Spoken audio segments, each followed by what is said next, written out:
প্রাপ্ত হয়ে আমাকে প্রাপ্ত না হয়ে তদপেক্ষা উৎকৃষ্ট গতি প্রাপ্ত হয়ে থাকে। কাম, ক্রোধ এবং লোভ নরকের এই তিনটি যার আত্মবিনাশের মূল, এর জন্য এই তিনটিকে সর্বপ্রকারে পরিত্যাগ করিবে। অনুবাদ: হে তৃতীয় নরকের ধারস্বরূপ আমাদের তিনটি হইতে বিমুক্ত মানব আপনার শ্রেয় সাধন করিতে পারে এবং পরে কর্মাগতি লাভ করে থাকেন। অনুবাদ: যে ব্যক্তি শাস্ত্রবিধি পরিত্যাগপূর্বক কামাচারে অনুমতি হইয়া পরে প্রবৃত্ত হয়, সেই সিদ্ধ সুখ ও পরম গতি মোক্ষ লাভ করিতে পারে না। অনুবাদ: অতএব কর্তব্য নির্ণয়ের শাস্ত্রীয় সীমা প্রমাণ, তুমি শাস্ত্রবিধি জ্ঞাত হইয়া স্বীয় অধিকারানুসারে কর্মে প্রবৃত্ত হও। ইতি দেবাসুর সম্পদ বিভাগ যুগ নাম যুগসুদ্ধায় সমাপ্ত। জয় জয় জগন্নাথ।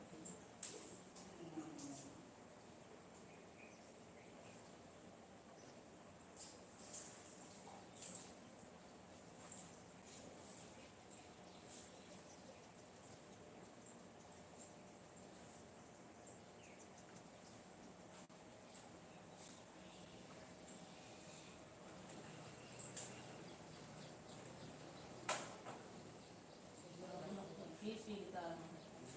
ओम नमो भगवते वासुदेवाय। ओम नमो भगवते वासुदेवाय। ओम नमो भगवते वासुदेवाय।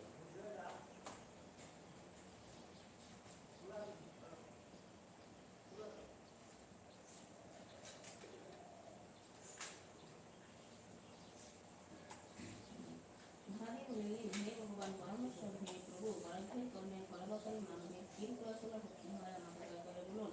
অনুবাদ: শ্রীকৃষ্ণ বলিলেন, পরাধীন লোকের সর্বদা গীতাপাঠে নিয়োজিত হইলে লোকে মুক্তবান সুখী হন, কোনো কর্ম চিন্তা লিপ্ত হন না।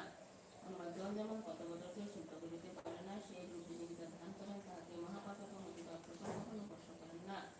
অনুবাদ: যে স্থানে গীতা বর্ষ থাকে এবং যে স্থানে গীতা পাঠ হয়, সেই স্থানে প্রহ্লাদী সকল দুঃখ বর্তমান থাকে। অনুবাদ: যে স্থানে গীতা পাঠ হয়, সেই স্থানে সমস্ত দেবতা, ঋষিগুলি, সর্প প্রভৃতি এবং নারদ, উদ্যত এবং সকলের সহিত গোপাল ও দেবগণ আসিয়া উপস্থিত হন। অনুবাদ: হে দেবী, যে স্থানে গীতার অনুষ্ঠান এবং পঠন শ্রবণ হয়, সেই স্থানে আমি সর্বদা নিবাস করিয়া থাকি।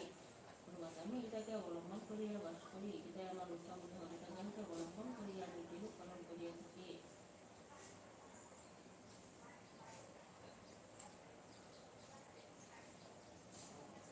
গীতায় আমার পরাবিদ্যা স্বরূপ অধীনতা এবং অক্ষরানিকা অধিগচ্ছ নাই। অনুবাদ: গীতানন্দ স্বরূপ শ্রীকৃষ্ণ নিষ্কৃতি বেদতর স্বরূপ আপনানন্দ স্বরূপ তিনি তদক্ষণকে অনুভূত হইতে অভিমুখী দিয়াছেন। অনুবাদ: যে ব্যক্তি একান্ত মনে প্রতিদিন গীতার অষ্টাদশ অধ্যায় পাঠ করেন, তিনি জ্ঞানকে সিদ্ধি লাভ করেন এবং তাহার পর পরম হন। অনুবাদ: তিনি গীতার সম্পূর্ণ পাঠে অসমর্থ, তিনি যদি অর্ধাংশ পাঠ করেন, তা হলেও তিনি হইতানে পুণ্য লাভ করিয়া থাকেন। গীতায় তৃতীয়াংশ পাঠকারী গঙ্গাস্থানের ফল লাভ করেন এবং 6 বার একমাত্র পাঠ করলে সমুদয় পরিবার জীবন লাভ করেন। অনুবাদ: হে বসুদেব, যে ব্যক্তি প্রত্যাহার ভক্তি সহকারে মাত্র একটি অধ্যায় পাঠ করেন, তিনি শিবলোক প্রাপ্ত হন এবং শিবের সহকারে ব্যক্তিগতান কোথায় বাস করেন। অনুবাদ: হে পৃথিবী, যে ব্যক্তি প্রতিদিন এক অধ্যায় অথবা তাহার এক অংশ পাঠ করেন, তিনি এক মহাত্মা পর্যন্ত মানব জন্ম লাভ করেন। অনুবাদ: যিনি কি তার 10 হাত 5 হাত রেডিও এক অথবা অর্ধাংশ শ্লোক পাঠ করেন, তিনি 10 বাস করেন।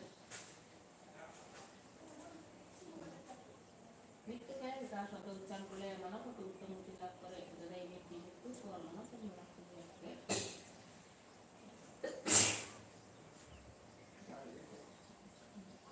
পাঠক 12 বার গীতা পাঠ করিয়া 60 প্রাপ্ত হন, মানব পবিত্রতা নাম উচ্চারণ করিয়া লাভ করে থাকেন।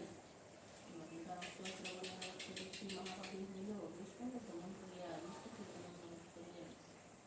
কঠোর কর্ম করিয়া তিনি যুক্ত অভিযান অনুধান করেন, তাহা তিনি পবিত্র বলিয়া গণ্য করিতে তিনি মহাবাসিয়া পরম প্রসিদ্ধ হন।